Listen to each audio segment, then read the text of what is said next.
The nation expected a laugh. What they got was a bombshell. It all started during a seemingly ordinary taping of The Daily Show, with Trevor Noah behind the desk, grinning as he always does. The crowd was ready for comedy, satire, maybe a jab or two at politicians.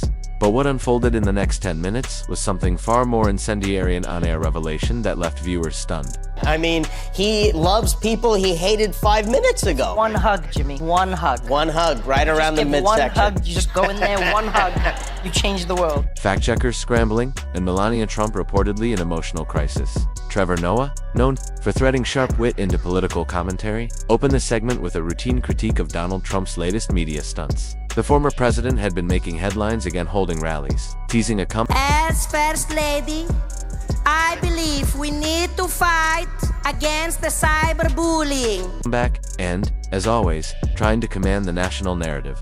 But Noah wasn't interested in Trump's campaign slogans or policy contradictions. Instead, he pivoted suddenly, with a tone shift so subtle. Did you ever have Trump on the show? No, we never did. He did say some bad things about you on... I don't know. I don't keep up with it. Yeah, I do. I keep up with it. Yeah, you It was nearly imperceptible, Noah said. We all know Trump the politician, but what about Trump the husband? The audience laughed nervously, unsure of where he was going. And then, with devastating calm, Noah dropped the first detail, an unnamed source close to the Trump inner circle who claimed that Melania hadn't shared a bedroom with Donald in over 4 years.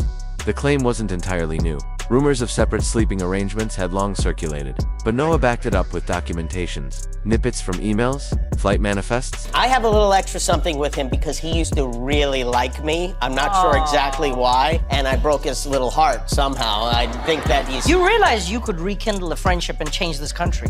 Anonymous testimonies, and one damning quote, "They live in the same house like strangers. She calls him the client." Laughter vanished from the studio. Noah's delivery remained professional, even sympathetic. He made it clear this wasn't a hit piece on Melania, but a revelation about the constructed illusion of a united front. IV years, he said. We've watched this couple play pretend at inaugurations, at photo ops, at G7 summits, but the reality behind closed doors is far more fractured. And Melania, she's not smiling because she's silent because she's surviving. It was a line that hit like a freight train. Within minutes of the... You have like a feud with him. You have like a real... So here's what I've noticed. Like Trump's annoyance at people is directly proportional to how big they were when he like focused on the media. Does that make sense? I see. Clip airing online, the internet exploded. Newsrooms were in a frenzy. Trending hashtags flooded Twitter, and Melania's name topped search engines for the first time in months. The former First Lady, usually shielded from direct media scrutiny, was now the center of an unprecedented firestorm. But while the public debated whether Noah had crossed a line, what was happening behind the scenes was even more shocking.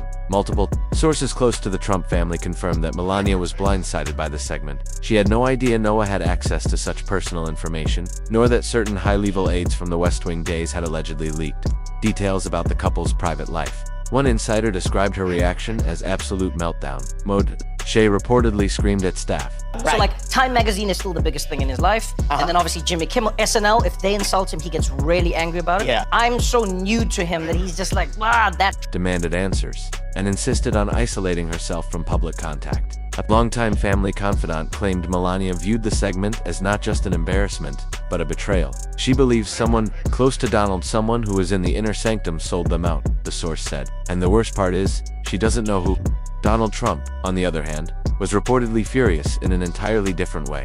To him, this was one other example of the media targeting his family to get to him. He issued a brief public statement dismissing Noah's report as fictional garbage from a third-rate comedian, but insiders say he was livid behind closed doors. I don't think it would change the country. I know I could rekindle the friendship with one compliment. That would be all it takes. And that's why he's such a terrible choice for president, because you can turn him around with a simple comment. I mean, he loves people he hated 5 minutes ago. One hug, Jimmy. One hug. One hug, right around the midsection. One hug, you just go in there, one hug, you change the world. Not because of the content many of the claims had circulated privately for years, but because Melania's reaction threatened to unravel the carefully crafted image. He'd spent decades protecting that image of the billionaire power couple. Cold but composed, distant yet functional was everything. Trump never needed to convince the world he was warm. He just needed to look like he was in control. And now, Trevor Noah had cracked the surface. The episode continued to dominate headlines, for the rest of the week. Pundits debated whether the revelations were fair game. Psychologists weighed in on the psychological toll of public marriages, and ex-White House staffers began anonymously corroborating Noah's report. One even described a specific incident. At a 2020 campaign event where Melania reportedly refused to exit the car until Donald stepped away from the cameras, she said, "I'm not a prop today. I'm not smiling for lies." Others revealed that Melania had long maintained a secret residence in D.C. As First Lady, I believe we need to fight against the cyberbullying. All of the people on the Twitter who are saying the bad things, we need to stop them. We need to make sure that they cannot carry on what they're doing. One she allegedly used to avoid staying overnight at the White House. While the building was officially used for staff, accommodations, and security detail, several individuals now claim it was actually a personal safe haven. Her retreat from the chaos of Trump Tower or the tension-filled West Wing. Trevor Noah, for his part, addressed the backlash and support with his trademark mix of clarity and poise. In a follow-up statement, he said, "This wasn't about humiliating anyone. It was about pulling back the curtain. Melania has been treated like an accessory." She probably got home that night, dropped her keys on the table. Donald Trump was sitting in the living room, turned on the lights. Hi, Melania. I saw what you said about me on the news. It was very not nice. In Trump's world for years. If this makes people think twice before mocking her silence, then maybe it was worth it. But for Melania, the consequences were deeply personal. According to one of her few remaining confidants, the former First Lady has begun seriously considering a public separation, not necessarily a divorce, but a deliberate distancing from Trump's orbit. She's reportedly spoken to legal advisors about reclaiming her image and exploring her own platform separate from. This time, the First Lady gave him the old download too slow, which made me wonder, like, when you watch that, do you think maybe Melania is jealous? Maybe that's what this was about? Oh, now you want to hold hands, Donald?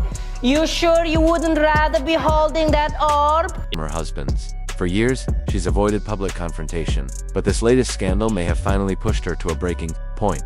The former First Lady was also said to be angry not just with Trump or the alleged leakers, but with herself. She feels she gave up too much, ignored too many red flags.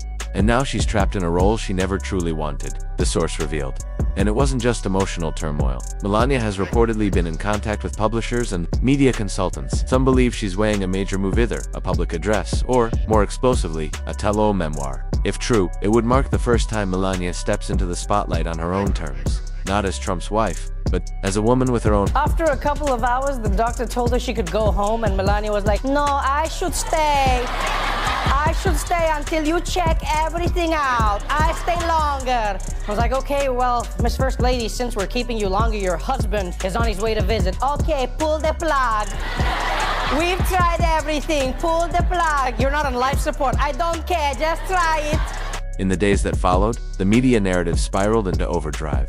Headlines across the spectrum, from progressive outlets to conservative strongholds, couldn't resist dissecting every layer of the scandal. Was Melania a victim of the media's invasive glare, or a silent participant in an orchestrated illusion?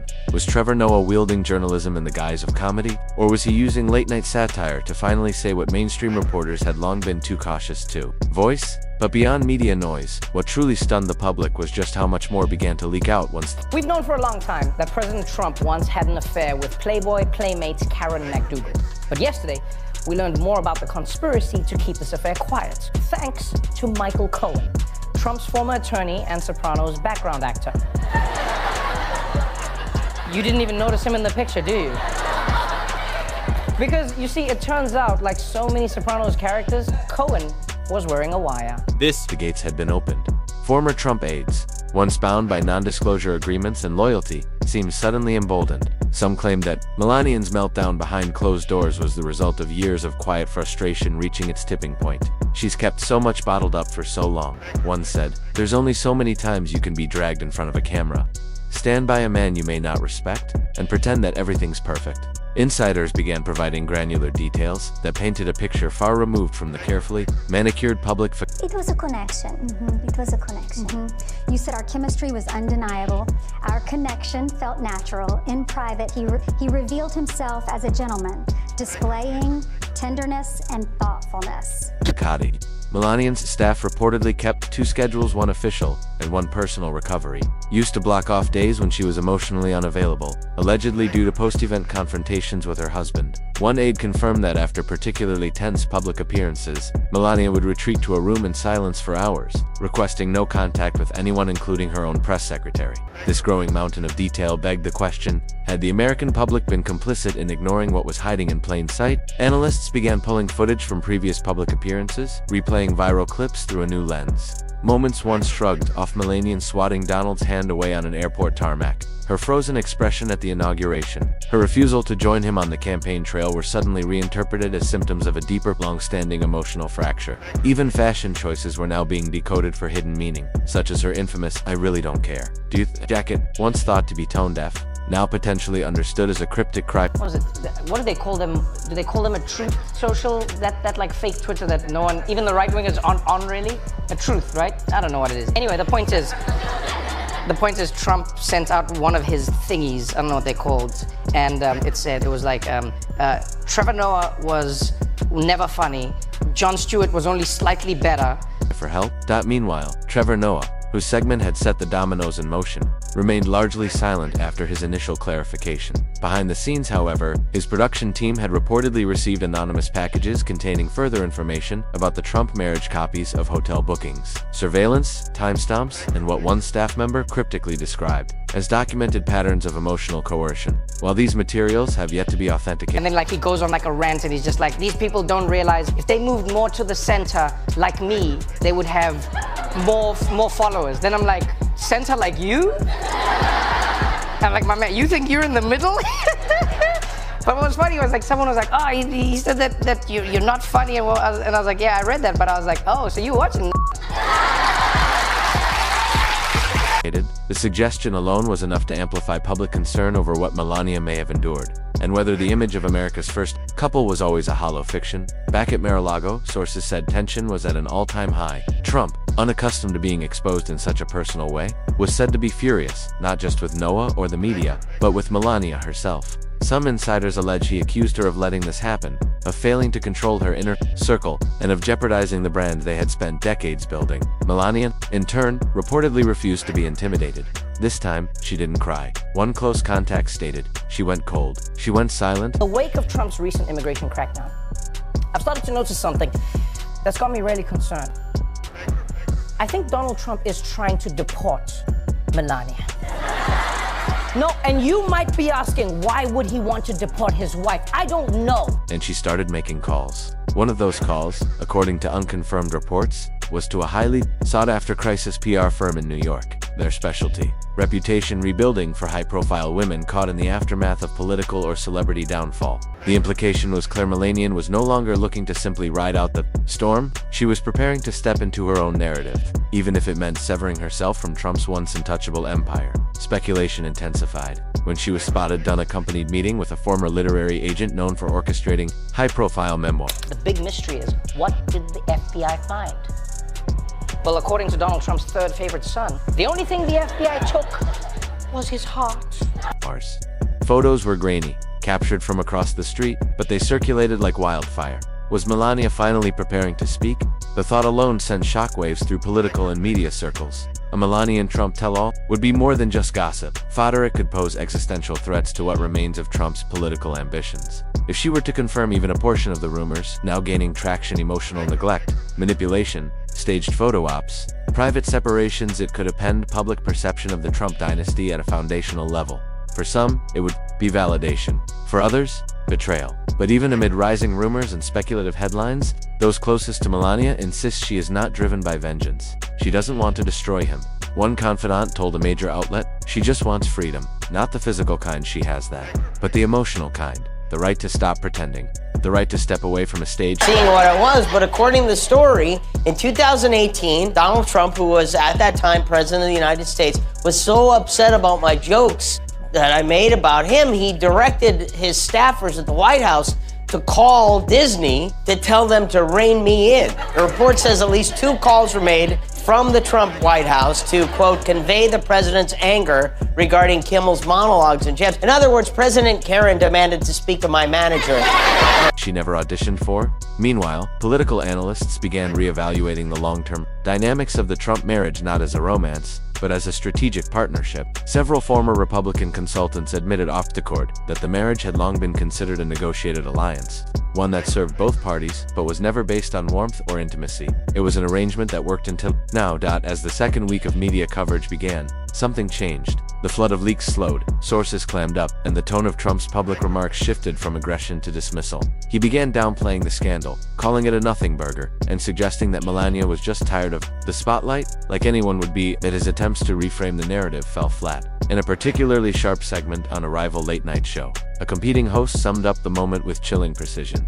What we're witnessing isn't just the unraveling of a marriage. It's the collapse of an illusion, a myth sold to us about power, control, and perfection. And for the first time, Melania might be done playing her role. Indeed, there were signs that she was carving out her own space. 1 week after the Noah segment aired, Melania quietly relaunched her personal website. It featured a revamped biography, curated photographs without Trump, and vague but pointed language about authenticity, independence,